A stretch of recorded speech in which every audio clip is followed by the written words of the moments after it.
إن الحمد لله نحمدك ونستعينك ونستهديك ونؤمن بك ونتوكل عليك ونثني عليك الخير كله.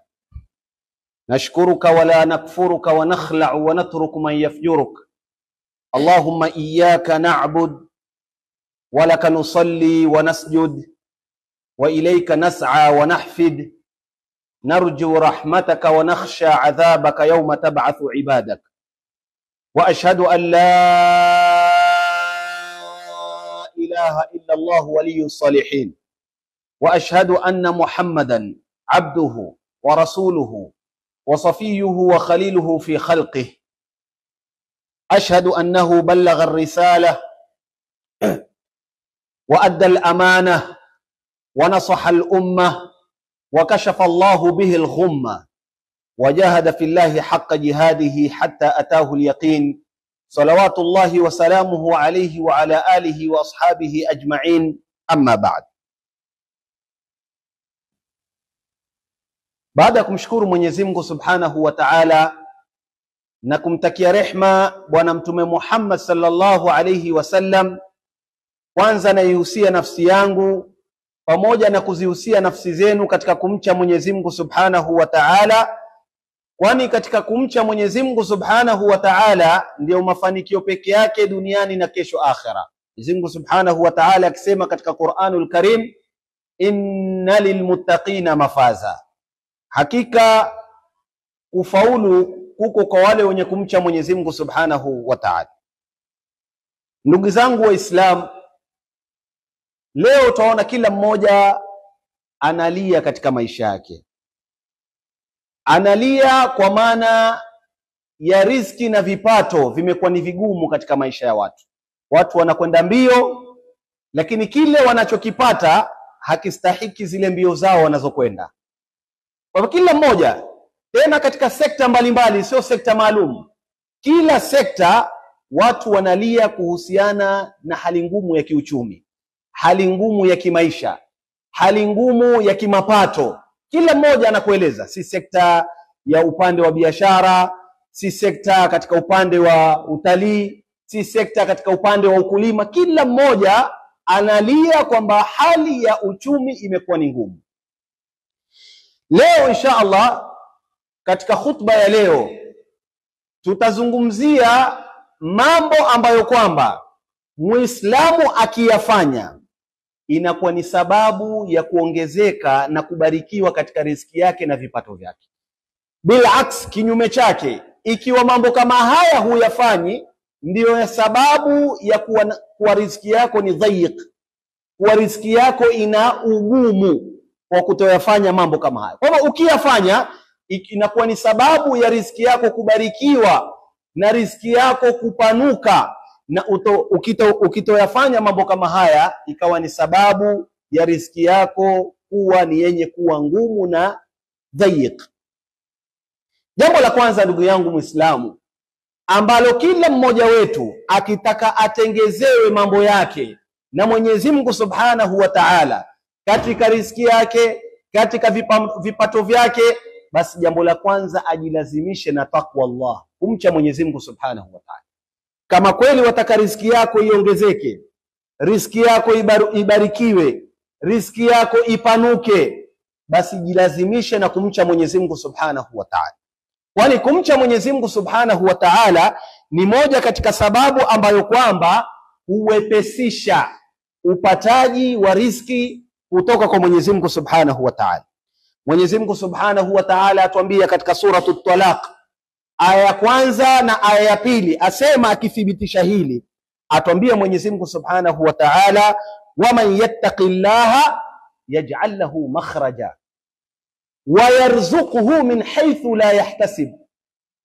Kwa hivyo hii ni ishara tosha kwamba Mwenyezi Mungu ametuambia kwamba takwa Allah, kama wataka mambo yako yatengezeke, kama wataka riziki yako iwe wepesi, kama wataka Mwenyezi Mungu akuruzuku pasina hisabu, pasina kutarajia, basi jilazimishe na kumcha Mwenyezi Mungu Subhanahu wa Ta'ala.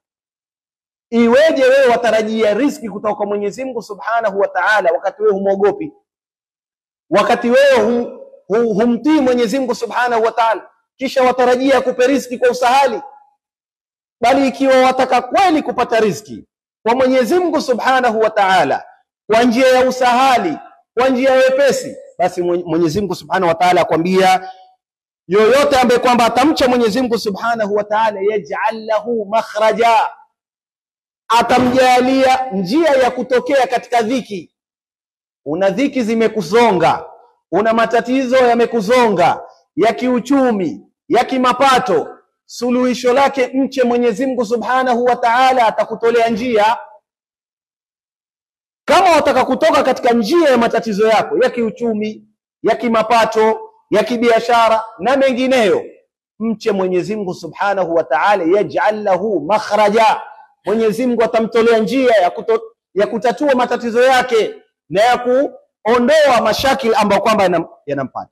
Kisha wayarzuquhu min haythu la yahtasib, na atamruzuku mahali ambapo kwamba yeye hakutarajia. Umekaa nyumbani au umekaa kazini kwako, wapiga mahesabu nitaanza wapi, ghafla inakutokea riziki, lau utaambiwa wewe uexplain, huwezi kuexplain. Umekaa huna mbele huna nyuma, huoni mbele kabisa, wajua sasa hivi nimekwama mimi, sina mahali pa kwenda. Ghafla binvu Mwenyezi Mungu anakuletea njia wakati wewe hutarajii, riziki ambayo kwamba hukuilalia wala hukuiamkia. Kwa nini? Kwa sababu ya kumcha Mwenyezi Mungu Subhanahu wa Ta'ala, na Mwenyezi Mungu amekuahidi atakuzumbulia njia mahali ambapo kwamba wewe hutarajii kwamba riziki itatoka mahali kama pale. Na takwa Allah ni kitu gani? Tunasema tujilazimishe na kumcha Mwenyezi Mungu Subhanahu wa Ta'ala. Je, huku kumcha Mwenyezi Mungu Subhanahu wa Ta'ala ni kupi? Taarifu yake tuipata kwa Sayyidina Ali karamallahu wajha. Asema ucha Mungu ni mambo manne. Haya mambo manne ikiwa wadumu nayo, basi wewe una takwa Allah katika moyo wako. Jambo la kwanza, at-taqwa al-khawfu min al-jalili wal-amalu bit-tanzili wal-qana'atu aw ar-ridha bil-qalil wal-isti'dadu li-yawm ar-rahim. Haya mambo manne ukiwa nayo, haya mambo manne, ndugu Muislamu, jua kwamba wewe una ucha Mungu ndani ya moyo wako. Al-khawfu min al-jalil, kumwogopa Mwenyezi Mungu Subhanahu wa Ta'ala, na kwa kila wakati unajihadhari kwa mambo yanayomuudhi yeye Allah Subhanahu wa Ta'ala. Wewe una takwa. Ikiwa kuna jambo ambalo kwamba wewe unajihadhari nalo ili usimuudhi Mwenyezi Mungu Subhanahu wa Ta'ala, yamaanisha hiyo ni alama ya kwanza kwamba wewe una takwa katika moyo wako.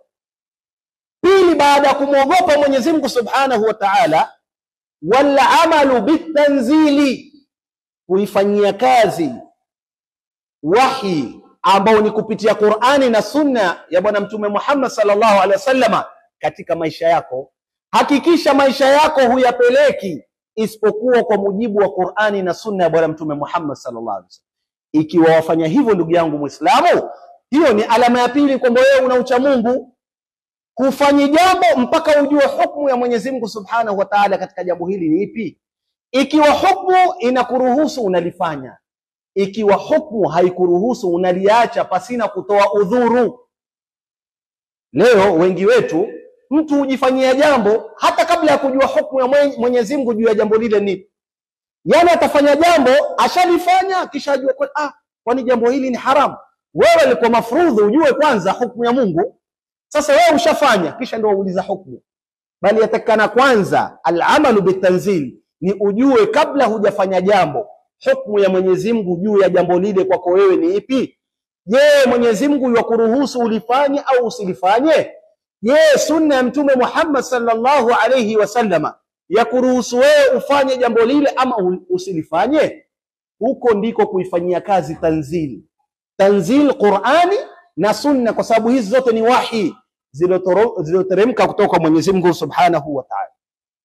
Tatu, wal qana'atu bil qalil au ar-ridha bil qalil, na kukinai kidogo unachopewa na Mwenyezi Mungu Subhanahu wa Ta'ala, na kuridhika na kidogo anachokupa Mwenyezi Mungu Subhanahu wa Ta'ala. Leo huu ni maradhi makubwa, huu ni ugonjwa mkubwa.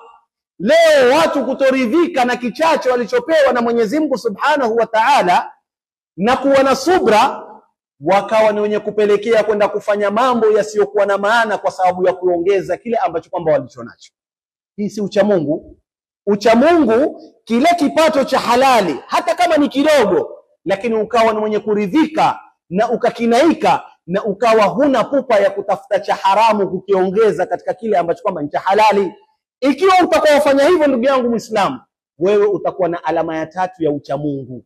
Wewe kweli utakuwa na takwa ya Mwenyezi Mungu Subhanahu wa Ta'ala. Wal isti'dadu li yawmir rahil, ya nne, na kujiandaa na siku utakayoondoka kwenda kukutana na Mwenyezi Mungu Subhanahu wa Ta'ala. Jua kwa yakini ipo siku utaondoka kwenda kukutana na Mola wako Allahu Tabaraka wa Ta'ala. Je, maandalizi haya unafanya? Je, wajua kwamba uko safarini? Kawaida msafiri anapokuwa ajua yuko safarini, hufanya maandalizi ili safari yake iwe ni nzuri. Sasa ikiwa hii ni safari ya duniani, vipi safari ya akhera kwenda kukutana na Mwenyezi Mungu Subhanahu wa Ta'ala? Wattaqu yawman fihi turja'una ila Allah thumma tuwaffa kullu nafsin ma kasabat wa hum la yudhlamun. Takwa, kuiogopa siku hiyo.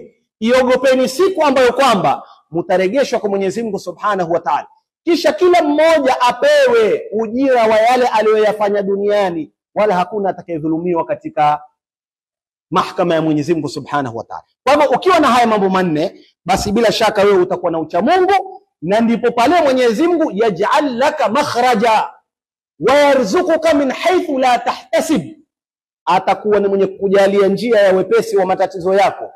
Utaona kila kitu ni chepesi kwako, utaona kila riziki inakujia kwa njia ya sahali, na inakujia mahali ambapo wewe hukutarajia. Kwenda mahali una matatizo, akaja mtu akakupa shilingi 2000, wala hukumuomba wala hukumueleza shida yako. Nani alimleta kama si Mwenyezi Mungu Subhanahu wa Ta'ala? Mkaa mahali tu msikitini kama hapa, akaja mtu bila kutumwa na mtu yote, akaamua kila aliyoko hapa akamgawanyia shilingi 1000 kisha akaenda zake. Huyu aliletwa na nani kama hakuletwa na Mwenyezi Mungu? Je, sisi tulitarajia 1000 zile alizokuja nazo yule bwana? Takwa Allah ni moja katika mambo yanayorahisisha na yanayowepesisha kupata riziki kwa njia ambayo kwamba ni ya sahali. Jambo la pili, ndugu yangu Muislamu, kama wataka kipato chako, kama wataka riziki yako iweze kukunduliwa, iweze kubarikiwa, iweze kupanuliwa, iweze kuwa sahali, jambo la pili ndugu yangu Muislamu, kuwa na shukru. Ashukru linni'mati, kuwa na shukru kwa ile neema anayokupa Mwenyezi Mungu Subhanahu wa Ta'ala. Usimkufuru Allah. Wewe ukitaka kujua una neema, muangalie aliyoko chini yako wewe. Ndio moja katika hikma ya hadithi ya Mtume sallallahu alaihi wasallam, atuambia ukitaka kujua wewe una neema, usimwangalie aliyoko juu, muangalie aliyoko chini, utajua kwamba wewe umeneemeshwa na Mwenyezi Mungu Subhanahu wa Ta'ala. Kwa hivyo uwe na shukrani kwa kile ambacho kwamba neema ambayo kwamba Mwenyezi Mungu Subhanahu wa Ta'ala anakupa. Allah asema katika surat Ibrahim aya 7, asema wa idh ta'adhana rabbukum la in shakartum la azidannakum wa la in kafartum inna adhabi la shadid. Subhanallah. Allah asema wa idh ta'adhana rabbukum, pindi Mola wenu alipokuwa ni mwenye kutangaza, la in shakartum, mukinishukuru mimi, la azidannakum. Lamul qasam, hapa kumetumika lamul qasam. Lamu katika lugha ya Kiarabu ziko zaidi ya 4.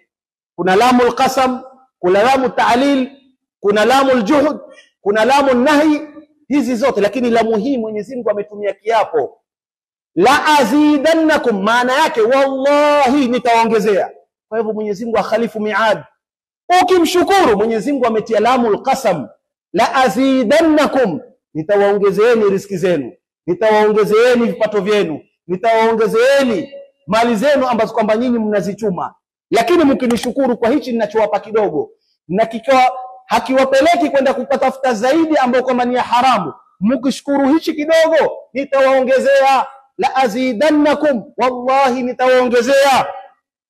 Lakini Mwenyezi Mungu akasema wala in kafartum inna adhabi la shadid, lakini mkinikufuru mimi, basi mjue adhabu yangu ni kubwa sana, adhabu yangu ni kali sana. Na kufru iko aina mbili. Kuna kufru kubwa, nao ni kupinga uwepo wa Mwenyezi Mungu Subhanahu wa Ta'ala, kutomwabudu Allah Subhanahu wa Ta'ala. Hii yote ni kufru kubwa, inamtoa mtu katika Uislamu. Kisha kuna kufru ni'mati, kukufuru neema. Kukufuru neema maana yake Mwenyezi Mungu amekupa neema, badala ya kumshukuru wewe wa muasi. Mfano, Mwenyezi Mungu amekupa neema ya mali, wanawake wenda tenge kwa sababu ya mali aliyokupa wewe. Kila mwanamke unayemtaka kuzini naye wazini naye. Huku ni kuikufuru neema ya mali. Tena wajisifu, hakuna mwanamke ambaye mimi nitamtaka ambaye siwezi kumpata. Mwanamke gani Malindi hii ambaye mimi nitamtaka akatae kuja kwangu? Hakuna. Maana mimi ninazo senti. Huko ni kuikufuru neema. Mwenyezi Mungu amekupa mali, wa muasi Mwenyezi Mungu Subhanahu wa Ta'ala. Mwenyezi Mungu amekupa afya, wewe ndio wa kwanza kutumia vitu vinavyoidhuru afya ile. Mihadarati, wewe ndio namba 1. Vileo, wewe ndio namba 1.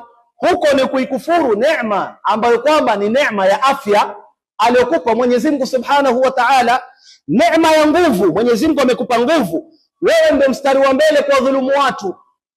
Tena waambia nenda kokote utakakokwenda, hakuna kitu utanifanya. Huko ni kuikufuru neema ya Mwenyezi Mungu Subhanahu wa Ta'ala, neema ya afya, neema ya mali, neema ya nguvu na neema zingine zote. Sasa ndugu yangu Muislamu, ukitaka uongezewe vipato vyako, kuwa na shukrani, kumshukuru Mwenyezi Mungu Subhanahu wa Ta'ala katika yale ambayo kwamba anakupatia katika neema zake. Lakini ndugu yangu Muislamu, ikiwa utakufuru neema hizi, basi jua waweza kupata moja katika mawili. Yote mawili waweza kuyapata, au ukapata moja katika mawili. Katika kuyapata yote mawili ni kwamba Mwenyezi Mungu Subhanahu wa Ta'ala akikuona wewe unaendelea na kuikufuru neema yake, atakupokonya dunia kama hii. Wangapi ambao tuwajua walikuwa ni mabilionea, leo haohehahe? Wangapi ambao tuwajua walikuwa ni watu ambao wamefungukiwa kimaisha, leo wanaombaomba katika miji kwa kuikufuru neema ya Mwenyezi Mungu Subhanahu wa Ta'ala? Mwenyezi Mungu akawapokonya. Pili, adhabu kali mbele ya Mwenyezi Mungu Subhanahu wa Ta'ala. Kwa hivyo duniani Mwenyezi Mungu Subhanahu wa Ta'ala anakupokonya neema, kesho akhera kuna adhabu kali ya kwamba wewe ulikufuru neema yangu kwa kuitumia ile neema niliyokupa kwa kuniasi mimi. Badala kuitumia neema niliyokupa katika kunitui mimi, katika kufanya maarufu mema, wewe ukatumia neema yangu katika kuniasi mimi.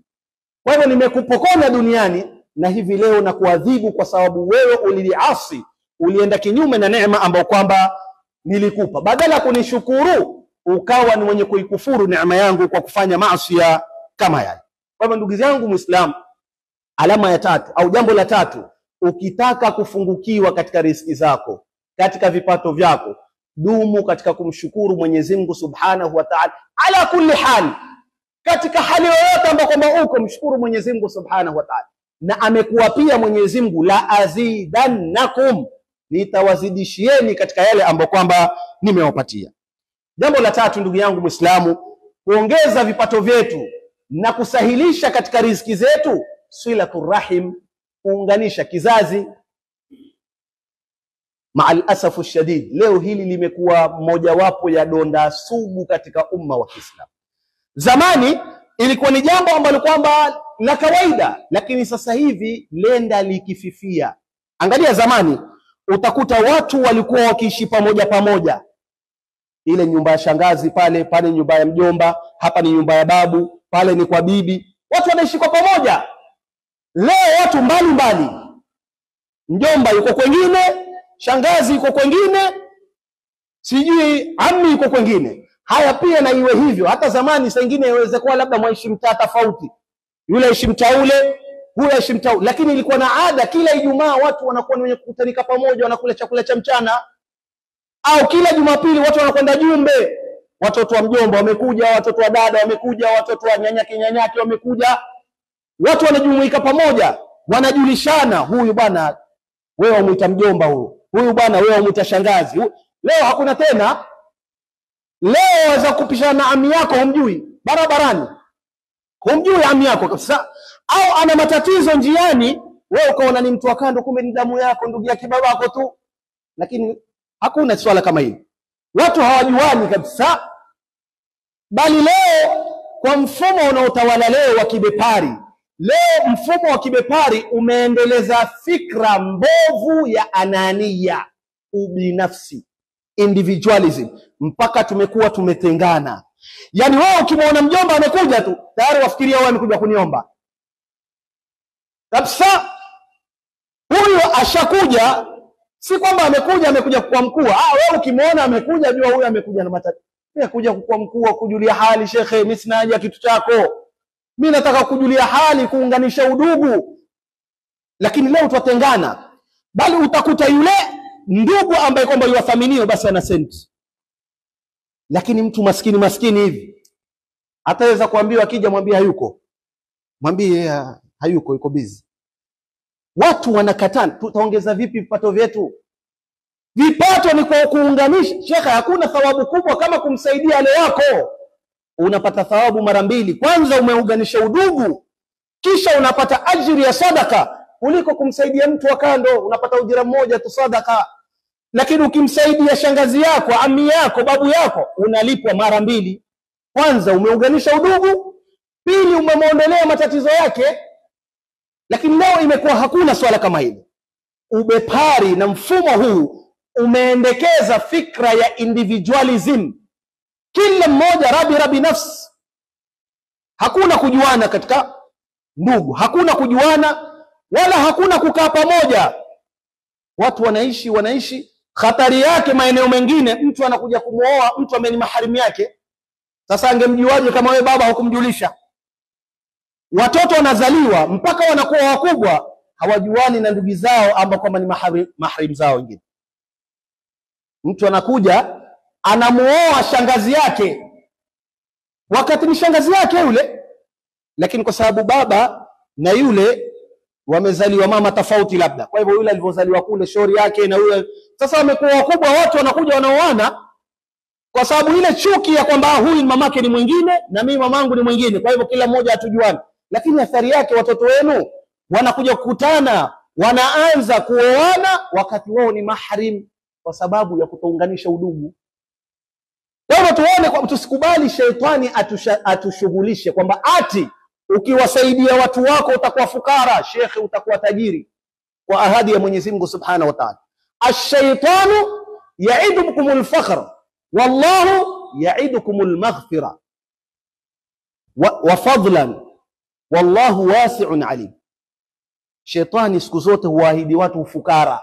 Wewe ukimpa yule Mwenyezi Mungu anakuahidi kwanza itakuwa ni maghfira ukiunganisha vizazi, kisha atakupa fadla, ataibariki mali yako kwa kuwasaidia watu wako, kisha Mwenyezi Mungu akwambia wallahu wasi'un alim, sighatul mubalagha. Mwenyezi Mungu anawatosheleza haja zenu. Ikiwa wewe wapatia watu, Mwenyezi Mungu atakupa zaidi, uzidi kuwapa na wewe upate. Na ukizuia, Mwenyezi Mungu Subhanahu wa Ta'ala, shetani anakuambia utafukarika, ndio Mwenyezi Mungu anakupokonya. Wasaidieni watu wako. Mtu tajiri shekhe ana watoto wa ndugu zake wanashindwa na school fees, wakati yeye za kulipa school fees ya mwaka mzima. Hii ni alama ya hasad. Wasaidie watu wako. Utaona asaidia nje huko atoa maelfu na maelfu, wakati ndugu zake wanatatizika katika hali ya umaskini, yeye hata habari hana. Wataka kuongezewa riziki yako, ndugu yangu Muislamu, wataka kusailishiwa riziki yako, unganisha udugu, usiwatenge ndugu zako. Na kama unao uwezo, wallahi wasaidie ndugu zako, na Mwenyezi Mungu Subhanahu wa Ta'ala atakubariki na atapanua kipato chako ambacho kwamba unakipata kwa Mwenyezi Mungu Subhanahu wa Ta'ala. Katika riwaya iliyopokewa na Bukhari an Anas ibn Malik Anas ibn Malik asema, man ahabba an yubsata lahu fi rizqihi wa yunsa lahu fi atharihi falyasil rahimahu. Talia maneno ya Mtume sallallahu alaihi wasallam asema, yoyote ambaye kwamba man ahabba, yoyote ambaye kwamba angependa an yubsata lahu fi rizqihi, riziki yake ipanuliwe, iwe kubwa. Wayunsa lahu fi atharihi, na athari yake nzuri isipotee katika dunia hii hata wakati atakapokuwa ameondoka. Falyasil rahimahu, aunganishe kizazi chake. Angalia maneno ya Mtume SAW. Kuunganisha kizazi ni moja katika sababu ya riziki yako kupanuliwa, na athari yako njema itabakia milele duniani, haiondoki. Imam An-Nawawi yasema wayunsa lahu fi atharihi ay baqa'u dhikrihi jamilun ba'dahu fakaannahu lam yamut. Kule kutajwa kwako kuzuri kutabakia hata baada ya kuondoka kana kwamba hujakufa. Leo maswahaba tawataja kwa uzuri, utafikiri ukenda Madina utawaona na washakufa miaka na miaka, lakini athari yao njema ni kana kwamba wako hai. Tukimzungumza Abu Bakar hivi sasa kama ambaye yuko hai, tumzungumza Ali kama ambaye yuko, tumzungumza Imam Shafi kama ambaye utamuona, tumzungumza Abu Hanifa na wengineo, Imam An-Nawawi kama ambaye utawaona wakati wamekufa. Athari yao inadumu mpaka siku ya Kiyama. Kama wewe wataka athari yako idumu na riziki yako ipanuliwe, wallahi unganisha kizazi chako, athari yako haitaondoka. Utakufa kama ambaye hukufa. Ndio maana leo kuna watu wamekufa lakini kama wako hai, na kuna watu opposite yake, kuna watu wako hai lakini wamekufa, hawatajiki kamwe. Mpaka waweza kuuliza fulani yuko lakini fulani yuko lakini. Una athari. Ukiwa na athari yako hata kama umekufa, athari kama ile itaendelea kuwepo duniani kwa kuunganisha kizazi alichokupa Mwenyezi Mungu Subhanahu. Usiwateze, usiwadharau, kuwa katika msaada wao kwa kile ulichonacho kwa hali na mali. Mwenyezi Mungu Subhanahu wa Ta'ala atakubariki, na kuondoka kwako itakuwa ni kama ambaye hukuondoka, na kesho Mwenyezi Mungu Subhanahu wa Ta'ala atakulipa malipo ambayo kwamba ni makubwa. Jambo la 4 ambalo ukilifanya ndugu yangu Muislamu, riziki yako hutazungumza tena hali ngumu za kimaisha. Maisha yamekuwa magumu. Kama huyafanyi haya utayaona hayo, lakini nakwambia guarantee ukiyafanya haya, wallahi riziki yako haitakuwa na matatizo. Utaishi katika hali ambayo kwamba ni ile anayoridhia Mwenyezi Mungu Subhanahu wa Ta'ala. Jambo la 4 al-istighfaru, kuleta istighfar. Leo watu hukaa miezi na miezi hajaleta istighfar kwa Mwenyezi Mungu Subhanahu wa Ta'ala, na yuwaswali pengine vipindi vitano, lakini akisha swali hakumbuki hata istighfar. Huyo yatoka enda zake. Sasa wewe watarajia vipi riziki yako iwe sahali ikiwa una madhambi chungu nzima na huleti istighfar kwa Mwenyezi Mungu Subhanahu wa Ta'ala? Vipi riziki yako itakuwa ni wasi' badala ya kuwa ni dhayiq ikiwa wewe huleti istighfari kwa Mwenyezi Mungu Subhanahu wa Ta'ala? Wamkosea kila leo, lakini huwezi hata kukaa dakika 5 ukamwambia Mwenyezi Mungu Subhanahu wa Ta'ala kwa makosa haya, inna dhalamna anfusana wa in lam tastaghfir lana lanakunanna minal khasirin. Useme maneno haya nyumbani katika mwezi mzima, hukumbuke hata siku moja ukaamka usiku ukaswali raka 2. Wewe lala siku 29 zote, lakini siku moja tu kwa mwezi amka. Mwenyezi Mungu yateremka paka samai dunia, yuauliza swali, hal min mustaghfirin faaghfir lahu, hal min sa'ilin fa'utiyahu. Mwenyezi Mungu yakuuliza, yuko katika mbingu tunayoiona, yuauliza kila mtu, lakini watu wanakoroma. Je, yuko mtu ataka nimsamehe sasa hivi nimsamehe? Je, yuko mtu ambaye kwamba yuwataka kitu nimpe? Angalia ndugu yangu Muislamu, wewe ndio mwenye haja aliponiwa kuuliza, yeye akuuliza yeye. Subhanallah, angalia ukarimu wa Mungu. Yule mwenye kuombwa ndio auliza, bwana nataka kitu nikupe. Yani maana yake yuko more than willing kukupa. Ukisikia mtu akuuliza, bwana sema bwana, kama maana yake yuko tayari kukupa.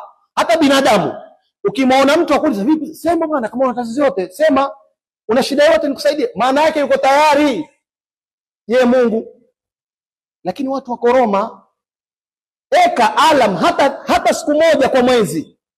Anza na siku moja kwa mwezi, kisha siku moja kwa wiki. Amka kiasi cha dakika 10, 20, 30, swali raka 2. muombe Mwenyezi Mungu Subhanahu wa Ta'ala istighfar, wallahi riziki yako haitakuwa na matatizo, utakuwa na mashakili katika matatizo yako ya riziki. Mwenyezi Mungu asema katika sura Nuh kwamba istighfari ni moja katika alama za watu kusahilishiwa katika riziki zao. Asema faqultu astaghfiru rabbakum innahu kana ghaffara yursilu as-samaa alaykum midrara wa yumdidkum bi amwalin wa banina wa yaj'al lakum jannatin wa yaj'al lakum anhara. Haya ni maneno ya Mungu. Faqultu astaghfiru rabbakum innahu kana ghaffara. Nuh awaambia watu wake istaghfiru rabbakum, muombeni msamaha Mola wenu, innahu kana ghaffara, sighatul mubalagha. Sighatul mubalagha katika lugha ya Kiarabu. Ghafara fi'l, ghafir ni fa'il, ghaffar manake ni mwingi mno wa kusamehe. Wale Mwenyezi Mungu anapotumia uslubu wa lugha kwamba bwana mimi ni mwingi, sema una madhambi mangapi wewe, sema mimi nitakusamehe. Ghaffar, innahu kana ghaffara. Kwa hivyo anakuwa ni mwenye kuwasamehe. Kisha yursilis samaa alaykum midrara, mkimuomba Mwenyezi Mungu Subhanahu wa Ta'ala istighfar, wallahi atawaletea mvua mfululizo, mvua inayoleta neema. Leo tunalalamika chakula sijui ukame, muombeni istighfar Mwenyezi Mungu Subhanahu wa Ta'ala, yursilis samaa alaykum midrara, atawateremshia mvua ambayo ni ya mfululizo yenye kuleta rutba na mimea na mazao. Wa yumdidkum bi amwalin wa banin, na atawapatia mali ambazo hazina kikomo na watoto. Wa yaj'al lakum jannatin wa yaj'al lakum anhara, atawajalia mabustani na mashamba yalionawiri na mito ambayo kwamba imejaa maji kiasi cha kwamba hamuna matatizo ya maji katika jamii. Mekaa mara kuna ration ya maji, wiki nzima hakuna maji. Sheikh, matatizo. Mwezi mzima kuna mahali kwingine mwezi mzima hajaona maji.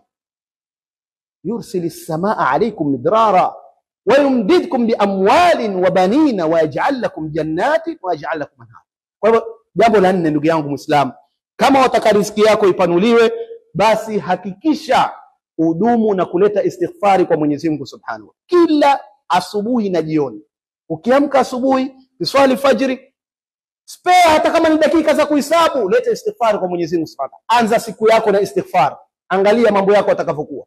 Utaona tofauti kabisa ya hali ilivyokuwa nyuma. Jambo la tano, at-tabkir, kurauka. Kurauka ni moja katika jambo linaloleta baraka na kumfungulia mtu na kumpanulia mtu riziki yake. Kuna watu ulala paka jua likawapiga la meno. Haifai shekhe, makosa. Muislamu baada alfajr walala kiasi. Kwa nini walala? Kwanza leta istighfar, soma Qur'an mpaka shuruq. Ikitoka swali raka mbili, anza siku yako. Anza siku yako mapema, kisha hata kama ni baadaye saa 5, saa 4 rudi ulale. Lakini kile kipindi cha rauka, kile kipindi cha asubuhi usilale ndugu yangu Muislamu. Ukilala umeikosa baraka katika riziki yako. Kwa ushahidi wa hadithi ya Mtume sallallahu alaihi wasallam asema, Allahumma barik li ummati fi bukuriha. Allahumma barik fi ummati fi bukuriha. Ewe Mola, ubariki umma wangu kwa ule mrauko wao. Ile asubuhi wanaita macheo. Macheo, wabariki kila ambaye kwamba ameyapata macheo, mpe baraka katika riziki yake. Na ambaye amelala amekosa. Ndio maana utaona kuna watu wanaojua wakiswali alfajiri wakimaliza, kama ni duka lake iwafungua, kama ni kazi yake iwafungua kazi yake, kisha ikishafika saa 4 iwafunga, enda zake nyumbani, kama ni kula breakfast ajipumzishe. Lakini kile kipindi cha asubuhi amekipata. Sisi maduka tufungua saa 4, toke hapa mtu enda kalale tena, lale mpaka kiamka saa 3 apate break ndio aenda fungua duka. Ashaikosa. Siri moja ni hiyo ndugu yangu Muislamu. Kama wataka riziki yako ipanuliwe, ifunguliwe, jilazimishe na kurauka. Silale. Rauka ili uweze kupata baraka kutoka Mwenyezi Mungu Subhanahu wa Ta'ala. As-sidqu, kuwa mkweli. Kuwa mkweli ni moja katika miongoni mwa mambo ambayo yanafungua riziki, yanapanua riziki, yanasahilisha riziki.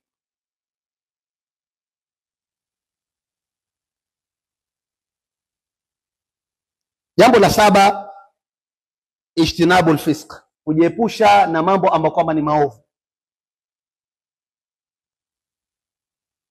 Asema Mtume SAW katika hadithi iliyopokewa na Thuban, asema inna ar-rajula la yuhramu rizqa bidhambi yusibuhu, mtu hunyimwa riziki kwa madhambi aliyoyafanya. Sasa mtu aweza kusema bwana, hali ngumu, mambo matatizo, uchumi, lakini utakuja kuona ile riziki imekunyima, kuna dhambi umelifanya, kuna dhambi ambalo kwamba wewe umelifanya ikawa ni sababu ya wewe kunyimwa ile riziki. Kwa hiyo unapokuwa ni mwenye kufanya madhambi, jua ndugu yangu Muislamu, yale madhambi yako ndio yanayokunyima katika riziki. Kwa hiyo usilaumu kwamba kuna baadhi ya madhambi wayafanya ndio yamekuwa yanafunga riziki yako. Naona Imam Shafi, siku moja Imam Shafi, moja katika neema ni neema ya akili na neema ya hikma na neema ya intelligence. Imam Shafi siku moja alikuwa na matatizo katika hifadhi yake, akaenda kwa mwalimu wake aitwa Waqi'. Waqi' akamwambia kwamba wewe umefanya kitu mojawapo ya kitu ambacho kwamba kikasababisha wewe kudhoofika, nao umefanya maasi. Akakumbuka Imam Shafi katika maasi aliyofanya, aliuona mguu wa mwanamke, muundo wa mwanamke, ikasababisha kudhoofika kwa hifadhi yake. Kwa hivyo jua, ikiwa kuna jambo umelipata, kuna maasi fulani umeyafanya, shakautu ila Waqi'in an su'i hifdhi fa arshadani ila tarki al-ma'asi wa andahani anna al-ilma nurun wa nuru Allah la yuhda li'as. Akaandika ubeti Imam Shafi, asema shakautu ila Waqi'in, mwalimu wake akiitwa Waqi', nilimshtakia an su'i hifdhi, kwamba hifdhi yangu imedhoofika, imekuwa mbaya. Fa arshadani ila tarki al-ma'asi, akaniongoza katika kuacha maasi. Kama wataka hifdhi yako iwe nzuri, waacha maasi. Wa anbahani, na akawa ni mwenye kunitanabahisha, anna al-ilma nurun, ilmu ni nuru, wa nuru Allah la yuhda li'asi, na nuru ya Mwenyezi Mungu hapewi mtu asi, hapewi zawadi ya ilmu ambayo ni nuru ya Mwenyezi Mungu kwa mtu asi. Kwa hivyo kama wataka kweli, jiepushe na kuacha maasi. Kwa hivyo jambo hili ndugu yangu Muislamu ni moja katika miongoni mwa mambo, kama kweli tutataka riziki iwe ni yenye kufunguliwa kwetu, iwe ni yenye kupanuliwa, iwe ni yenye kufanywa usahali, tujibidisheni katika kuacha maasi. Na pindi utakapokuwa umefanya maasi, kwa sababu sisi ni wanadamu, tutateleza, tukosea, haraka ujihimize katika istighfar. Kwa hivyo mambo mawili yafuatana.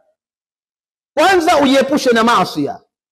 Ikiwa utafanya maasi, jilazimishe na istighfari, urudi kwa Mwenyezi Mungu Subhanahu wa Ta'ala, umuombe istighfari Mwenyezi Mungu Subhanahu wa Ta'ala, na Mwenyezi Mungu Subhanahu wa Ta'ala atakuwa ni mwenye kuifanya riziki yako iwe sahali na uweze kuishi katika hali ambayo kwamba ni nzuri. A'udhu billahi minash shaitani rajim. Bismillahir rahmanir rahim. Wal 'asri innal insana lafi khusr illa alladhina amanu wa 'amilus salihat wa tawasaw bil haqqi wa tawasaw bis sabr. Barakallahu li wa lakum bil Qur'anil 'azim wa nafa'ani wa iyyakum bil ayati wa dhikril hakim. أقول قولي هذا واستغفر الله لي ولكم فاستغفروه إنه الغفور الرحيم وهو البر الكريم.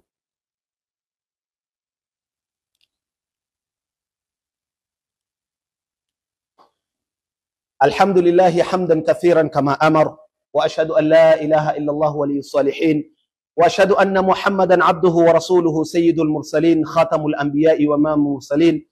أما بعد، أوصيكم ونفسي بتقوى الله تعالى وطاعته. يقول الله تبارك وتعالى في محكم تنزيله بعد أعوذ بالله من الشيطان الرجيم. بسم الله الرحمن الرحيم. يا أيها الذين آمنوا اتقوا الله حق تقاته ولا تموتن إلا وأنتم مسلمون. عباد الله، اعلموا أن الله قد أمركم بأمر بدأ فيه بنفسه وثنى بملائكة المسبحة بقدسه وثلث بكم أيها المؤمنون من برية جنه وإنسه، فقال تعالى مخبرا وآمرا: إن الله وملائكته يصلون على النبي يا أيها الذين آمنوا صلوا عليه وسلموا تسليما.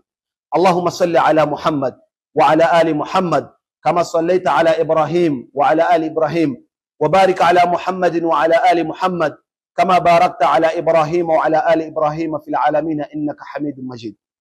وارض عن الخلفاء الأربع، أمير المؤمنين سيدنا أبي بكر الصديق، وأمير المؤمنين سيدنا عمر بن الخطاب، وأمير المؤمنين سيدنا عثمان بن عفان، وأمير المؤمنين سيدنا علي بن أبي طالب، وعن بقية أصحاب رسول الله رضوان الله تعالى عليهم إلى يوم الدين. اللهم أعز الإسلام والمسلمين، وأذل الشرك والمشركين، ودمر أعداءك أعداء الدين، وانصر جيوش المسلمين. اللهم عافنا واحفظنا والطف بنا وانصرنا والمسلمين. اللهم اكفنا وإياهم شر مصائب الدنيا والدين. اللهم عجل بفرجك علينا وعلى كافة المسلمين. ربنا هب لنا من أزواجنا وذرياتنا قرة أعين واجعلنا للمتقين إماما.